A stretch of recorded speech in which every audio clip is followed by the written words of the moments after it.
तो चलिए आज हम लोग पढ़ेंगे story of conic. Story of conic में क्या पढ़ते हैं, पीएस की दूरी और पीएम की दूरी के अनुपात को हम लोग इसमें अध्ययन करते हैं। जो आता है इसेंट्रिसिटी, इसेंट्रिसिटी को ई से डिनोट करते हैं।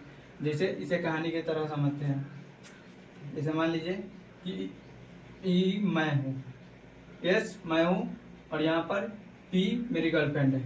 ये मूव करते रहेगी, इस पर निर्भर करेगा अगर आपका कैसा बनेगा। और ये उसकी माँ है, मेरी गर्लफ्रेंड की माँ है। तो मेरा और मेरी गर्लफ्रेंड की दूरी जब ज़्यादा होगी और मेरी गर्लफ्रेंड की और उससे उसकी माँ से दूरी जब कम होगा, तो हमें बोलने की जोर से आवश्यकता होगी। जहाँ इंग्लिश में बोलेंगे हाई, हाइपर बोला तो हमने हाई बोला, हाइपर बोला तो वहीं से आया।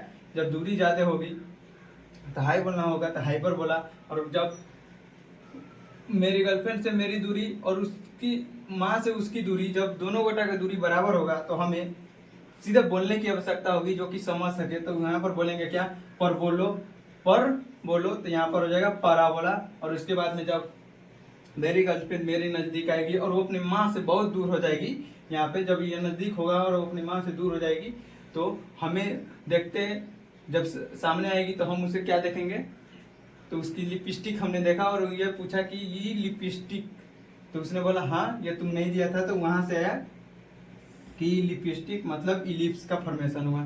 चलते हैं, ठीक।